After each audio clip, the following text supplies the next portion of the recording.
Finished third overall. It's very chilly out there today, so maybe that kind of played into factor a little bit. Or from your perspective, what was out there today? I didn't think it was. I think it was a bad race. I think I executed well. I'm really loaded right now. We're training longer this year, harder.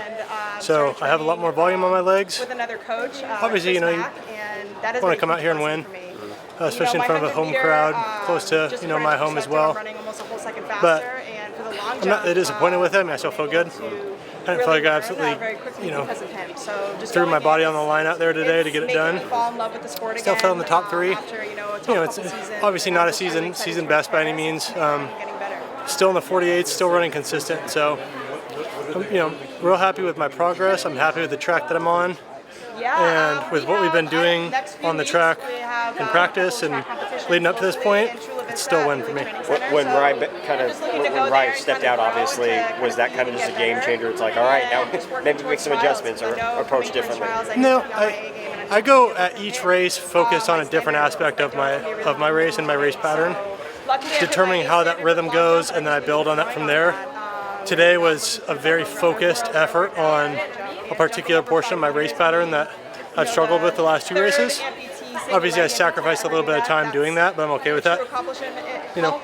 This is the first year where I don't have B, C, smaller meets where I can make adjustments and then pop out Diamond Leagues. It's just all Diamond Leagues. So as much as I'd love to say, I can treat each one like a championship final, I can't do what I did last year.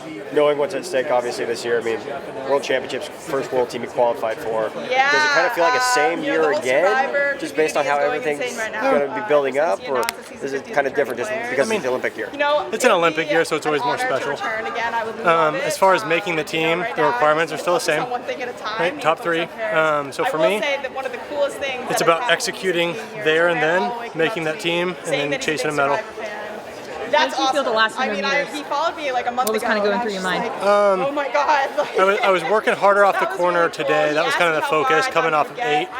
I feel like I did that well. I did chop step on my last 2 hurdles, so I felt like that kind of killed my momentum a little bit. But overall, I mean, it still felt smooth up to that point, and so yeah, I'm happy with it. Make the trek to Oslo next week. What's kind of this week kind of look like leading up to that? I'm going to take a red eye tonight back home, sleep at home tomorrow, and then Monday night head over there. So I'll probably train Monday. It'll be real light, just kind of a off the plane shakeout, nothing crazy. And then prep for Oslo, Stockholm. And we assume that's going to be Karsten's opener. Yep. Allison will be there. I think Masters up there too. So it's a really competitive field. I've been against those guys plenty of times. So how are you feeling going into that? Feel good. Yeah. I mean, again, it's from the outside, people see like, well, 48.3 last week and 48.9 this week. What happened? But I don't look at it like that. I look at it as I battled in conditions today. I toughed it out, and I'm going to be better for it next week. Grant kind of hit it on the nail yesterday with kind of this being a process. Like, we expect fast times, but how's the process for you, whether that be running those times now or running them later on, obviously? Well, it's coming off a year like last year, right, where I was running 47 over and over again. It's super easy to get caught up in, like, okay, what were we doing last year? And by the time I got to the end of the season, I was just kind of mentally tapped, right? So this year, the approach is just a little different. We want to peak at the right time this year, not early like we did last year. And that's okay. I mean, that's a part of our training process. It's part of our philosophy, and it's the evolution of me as an athlete over time. Kind of speaking on that with just the process, I know you just said it's just been heavy going into these championships, peaking at the right time. When are you going to start tapering, do you think? Now.